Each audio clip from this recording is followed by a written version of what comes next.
Just like with women, people see them as, for their physicalities, and they don't see them as, you know, the mentality that they possess. That's another thing with me. I keep having to reiterate to people that what you look like doesn't really matter. I mean, it may in this modern society where everything revolves around how you look and how you act. I mean, acting is one thing because it's a manifestation of your personality and your thoughts and your actions, and everything comes out into one.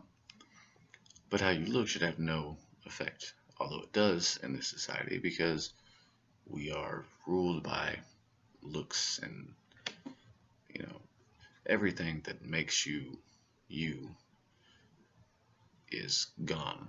The only thing that matters is how you look. You could have a great personality, but some people aren't going to give you the time of day just because you look a certain way.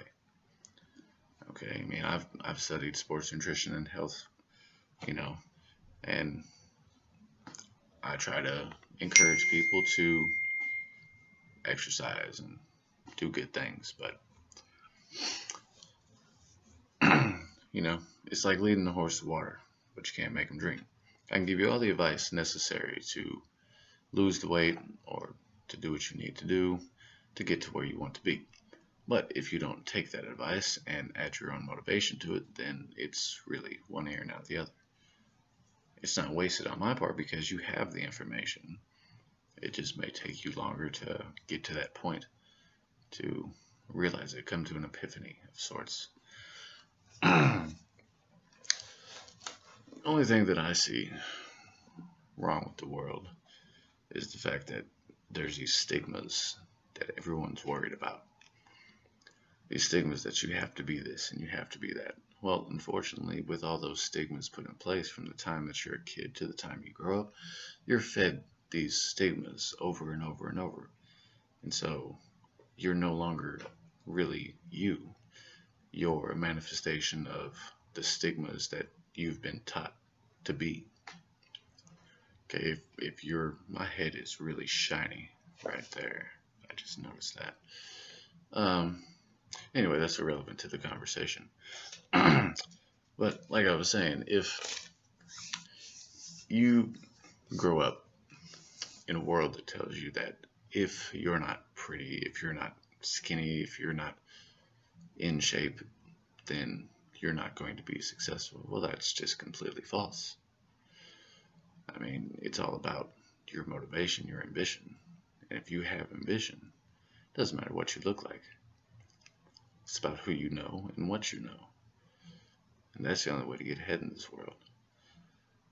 The thing about that is that if you have the ambition, people are losing that value every day. Every day, people are losing that. I mean, the level of my ambition is exponentially higher than the majority of people that I know. And it's not saying anything bad on their part. Maybe they just didn't experience the same experiences I did, which didn't allow them to crave that ambition or that success that they want. But the point I'm trying to make in this video is that as long as your actions are ruled by the opinions of others, and whether you think it is or not, it is, unless you can truly just do whatever you want without caring what somebody is going to think of you, then you're technically a slave to other people's opinions. You're a puppet. And I don't say this to be nefarious in any way or insulting. I'm just saying it to be realistic. It's one thing to, have a personality, and everyone has a personality. But the majority of your personality is consisted of things that you were taught to be. You don't like this person because he acts this way? Why not? Who taught you to be that way? You didn't just all of a sudden wake up one day and just not like people that are overweight, or not like people that are of a different color, or not like people that, have bad things to say about people. You were taught that. You were conditioned to be like that. So, in a way, it's not your fault, but it is your fault. If you continue to allow that to be part of your personality and not choose to make rational decisions, then you're choosing to stay in a preconditioned life that was created for you and not by you. With me, I'm a person that I don't care what anyone thinks of me, honestly, because your opinion has no value on any action that I make. You can say whatever you want to me. You can call me a degenerate. You can say that I'm unworthy. You can say that I'm ugly. You can say whatever you want to say to me or about me, to my face or behind my back, and it has no significance. I don't allow it to affect me because why would I allow you to make me angry? Because that's what happens when you get angry, is you make yourself angry. If someone calls you a bitch, okay, you can get mad, and the majority of people's excuses as why they got mad is they called me a name, they said something about my mom, they, stressed me out, they aggravated me. No, that they didn't do that. All they did was say something or do something, and you allowed that to affect you. And that's really what it comes down to, because it's all psychological. It's like stress. Stress is psychological. Me and some random person can go skydiving. I may find it exhilarating. They might find it stressful. Same situation, exact same or different responses, which proves that stress is all in your head, just as anger is in your head, anxiety is in your head. It can be controlled. I'm not saying that anxiety doesn't exist or bipolar or depression. Mental illness, however, is a fraudulent concept. But it's basically everything that you may have, any disorder or illness that somebody tells you that you have, is temporary. Through meditation, you can control any aspect of your life. I used to have anxiety, but now through meditation, I've controlled it to a point where I don't have anxious moments.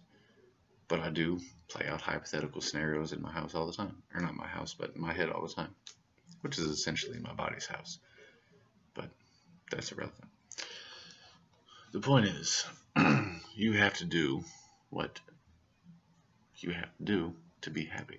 Because only you can create your happiness. No one else can do that for you. You could have someone that loves you or that you love, but they're not really making you happy. According to psychology, a significant other that you feel a deep regard for could, however, have effects on your happiness, but just people in general. No, you create your happiness. Although you have to be happy in order for that happiness to manifest itself in that other person, in order to have any effect on you, one way or the other, but it's still mainly up to you in the beginning in order for it to affect you either way in the end. Along the notes of being in shape, as society calls it, or skinny or whatever, skinny is not necessarily the right term that I would use. I would use healthy. Healthy. I am a healthy size. I don't have a six-pack at the current moment. I would like to.